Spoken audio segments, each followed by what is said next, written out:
Number 10. Skittles. Of all the companies that advertise at the Super Bowl, Skittles is the last one you would think of to take it way too far and get their commercial banned. Skittles commercials often feature characters in many strange scenarios with the ever-present motto, "Taste the rainbow." But in this case, that is the last thing you want to do. In this commercial, the Skittles appear as a product of a recently married couple's sexual fervor when they spray out of the man's genitalia and all over his newlywed. The advertisement was banned from the Super Bowl because Skittles are generally marketed towards children. It was deemed inappropriate for them to watch, and nobody wants their children to get the wrong idea of sex from a Skittles commercial. Number 9. Sorry, Coke and Pepsi. You would think most companies know what they are allowed to display on television and what they are not allowed to display, what they can say and what they can't say. So it befuddles the mind when you see commercials filled with profanity, women in various stages of undress, tons of sexual innuendos, and think that the people that made the commercial actually thought that what they had created was acceptable. This SodaStream commercial is no exception. SodaStream is displayed as a healthier option to regular soft drinks that use carbonated water and a selection of powdered flavors. The commercial features a more or less fully clothed Scarlett Johansson and is nothing out of the ordinary. She tells you how it works, how it uses less sugar and less bottles. But then she says, "If I could only make this message go viral," and proceeds to toss off her robe, revealing a sharp dress.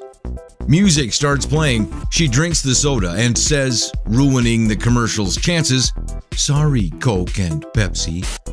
Obviously, neither soft drink brand would be pleased with this. They had obviously never gotten the rights to say this, and it was never aired. Why they included such a dumb statement, nobody knows, but without it, there was no good reason why the commercial couldn't have been included.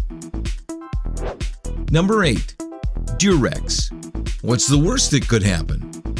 This commercial is quite dark for a proposed Super Bowl commercial. It features several periods of a man's life when he is 72 to when he is conceived.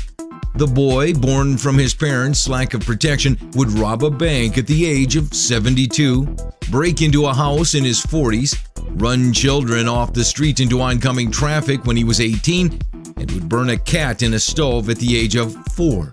But his very first deed would be to cause his mother's death on the very day of his birth. The very end of the commercial portrays a couple in sexual acts when the woman asks the man if he has protection, and he shakes his head and says, "What's the worst that could happen?" This commercial obviously portrays a highly unlikely worst-case scenario, is slightly disturbing, and asks a question no condom brand ever should. One can't help but ask how far companies will go to convince you that using their product is the right thing to do. Number 7. Bud Light Clothing Drive. Sometimes companies put real effort into creating top-notch and amusing commercials instead of just stripping down a bunch of women and putting them in front of a camera. Not to say people were not stripped down and put in front of a camera in this commercial. However, this time they did have a good reason. Because if you walked into this office and donated any article of clothing on you, you got one free Bud Light for each piece of clothing donated.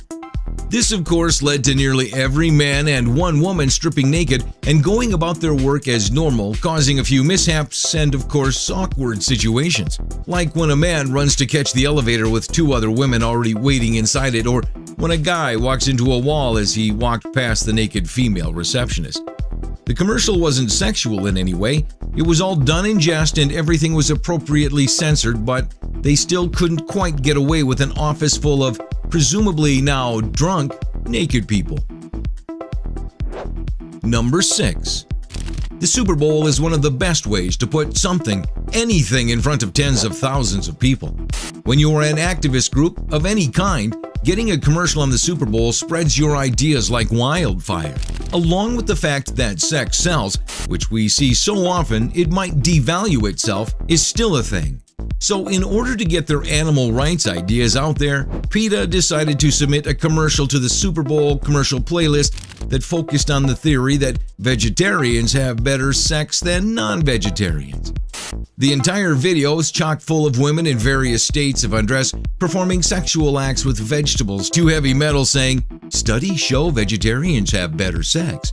They didn't show anything too mentally scarring, although sex acts with vegetables would make some people assume so, but it was by no means acceptable and banned from the event. Number 5. First Time Doritos. Your first time should always be something to remember no matter who or what it is with. But in this Doritos commercial, a young lady turns to her boyfriend, whom she is celebrating a 1-year anniversary with, and says, "I'm ready." Slowly, the camera pans over to the right to reveal a bag of Doritos. A bag of Doritos can't exactly perform any sexual acts whatsoever, but it does put some effort into trying, jumping on her, and seemingly covering her with kisses. But just later, after the girl and the bag of Doritos profess their love for one another, and she starts to lean in, the top of the bag pops open, spraying Doritos everywhere. Even though the bag of Doritos didn't technically ejaculate because it's a bag of Doritos and there was no actual sexual content, it was still enough to get the commercial cut from the Super Bowl. However, it must be admitted that theirs is still a better love story than Twilight. Number 4. The Carl's Jr. Big Sausage Breakfast.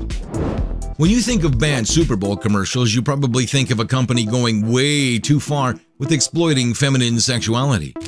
Some do it more creatively than others and actually use it to prove some kind of point. After all, it is the Super Bowl, and some people go on the internet just to watch some of the more amusing ones. But when Carl's Jr. decided that they would advertise their new Big Sausage Breakfast at the Super Bowl, they didn't think of anything clever. They simply took a hot, barely dressed cowgirl and had her reach down in the most sexual way possible and take out a very suspiciously shaped sausage sandwich. She never got around to eating the sausage, as the actor was far too busy licking it, sucking it, and wiping cheese drips off of her chest, despite one of the restaurant's mottos being, "Eat like you mean it." This commercial was probably banned because of its sexual content, but is even a poorer commercial due to the utter lack of creativity that you expect to see from a Super Bowl commercial. Number 3. Jesus hates Obama. There are a lot of people still bothered by Barack Obama's election to president for both ethnic reasons and political ones. But saying that Jesus himself hates Obama is a little bit of a stretch. However, that's what a company called Jesus Hates Obama did when they created a merchandise commercial and submitted it to the Super Bowl. It's a short video with Jesus and Obama bobblehead sitting on a desk. Obama looks relatively pleased and is bobbing his head up and down, but Jesus doesn't seem quite so happy. Using his power, somehow the Jesus bobblehead causes the Obama bobblehead to fall off the desk and into a fishbowl. Now Jesus seems happy and is wearing Jesus Hates Obama merchandise. I'm not sure if this is quite enough to convince me or anyone else that Jesus really hates Obama, or enough to convince me that he's even a poor leader. You could easily find it more amusing than wrong, but it was still taken down for being an offensive advertisement. Number 2. Rolling Rock. Another excellent commercial that was not allowed in the Super Bowl commercial reel was a Rolling Rock brand beer commercial. This one did not exploit female sexuality, but targeted something else dear to a man's heart: their genitals. In the commercial, there's pandemonium at the baseball game when the baseball becomes a crotch-seeking ball of destruction, flying all over the place, hitting the team mascot, the popcorn salesman, and even inside to hit the casters. "Nobody is safe," the announcer shouts in panic, but he is wrong. For there are 2 men drinking from bottles of Rolling Rock in the stands, but they are safe because they are wearing sports cups. Until the very end, this commercial was acceptable and one of the more entertaining commercials to be refused. But when the video ends and as the commercial sums up the information, there's a bottle of Rolling Rock spraying out foam with a pair of baseballs next to it on either side and the phrase, "Remember your cop." You can probably imagine what this is attempting to portray. Had they cut this last bit out or changed it, there's a good chance this commercial would have been accepted. Number 1. Bud Light Swear Jar. This is the second Bud Light commercial on this list with a similar cast and setting to the previous one, but sadly for them, it was also not accepted. However, this one's a little bit better. If your office or workplace had one of those swear jars that you put a quarter in whenever you cursed, Wouldn't you be interested where all of that change was going? What if you were told it was going towards a case of Bud Light? Well, that is what one office worker was told during Bud Light's banned Super Bowl commercial. Of course, everyone in the office wanting some Bud Light began cursing at each and every opportunity. For example, "Erica, I have a douchebag on line 3 for you." Or when a manager at a board meeting gives his staff an inspirational speech, but nearly every word is bleeped out, leaving you to wonder what exactly he said. It all goes well for the office workers, and at the end, the manager toasts the staff with his bottle of Bud Light, saying, "I'm so proud of you motherfuckers, hear hear." Even though everything was appropriately censored, one of the most amusing Bud Light commercials was banned for excessive profanity.